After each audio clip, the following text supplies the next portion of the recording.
Welcome back to Auto Geeks, What's in the Garage. We're out here in the beautiful rolling countryside of Tennessee behind a couple old rustic barns.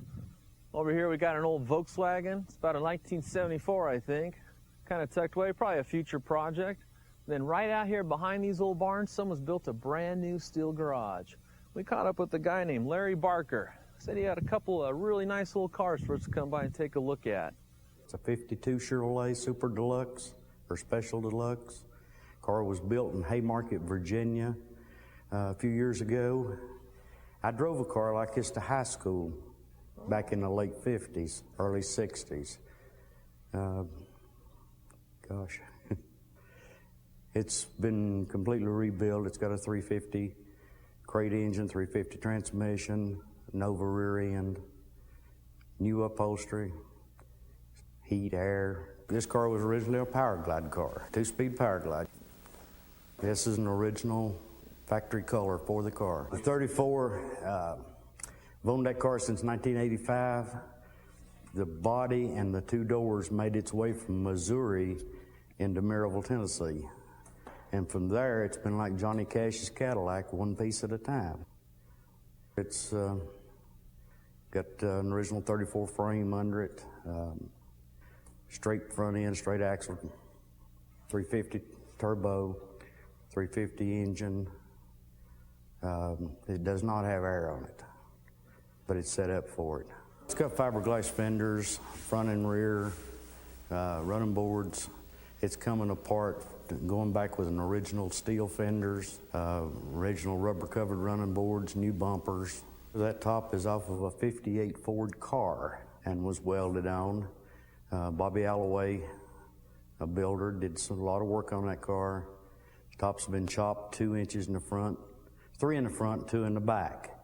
But the top is off of a 58 Ford car.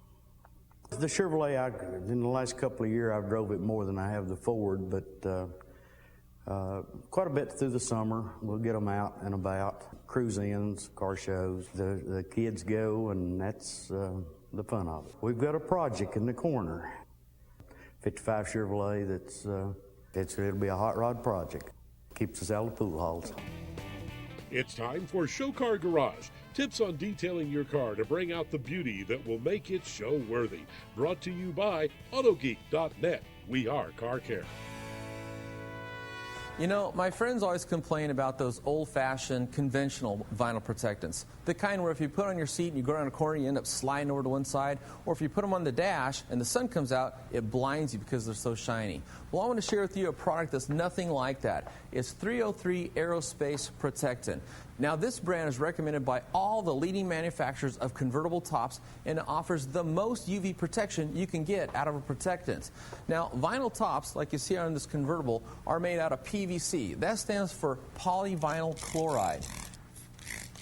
Now, inside polyvinyl chloride are what are called plasticizer oils.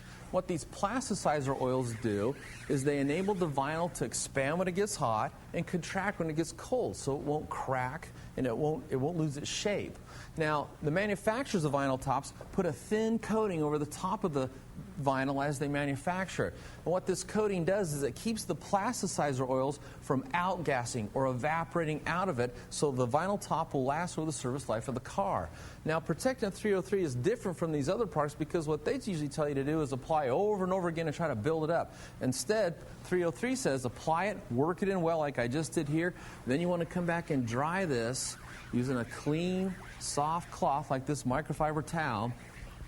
And the idea is to leave a nice, dry finish, not a gooey, slimy finish. It's nice and dry. It restores the color. It looks beautiful. And what it does through the drying process is it creates a repellent coating. So water won't penetrate past it, dirt, dust, and stains won't stick to it. That way it'll stay clean.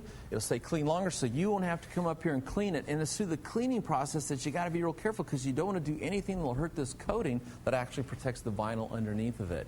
Now, it works really good for vinyl tonneau covers. And again, what you want to do is you want to start out using it real heavy and work this in really well. And then you buff it to a dry finish. You don't leave it all oily, just like this. You can also use this on any kind of plastic, rubber, or vinyl trim, especially things like this clear plastic window on a convertible top. Be sure to join Mike next week when he travels to beautiful Stuart, Florida, rides along with vintage car dealer Craig Danzig, searching garages for hidden treasures.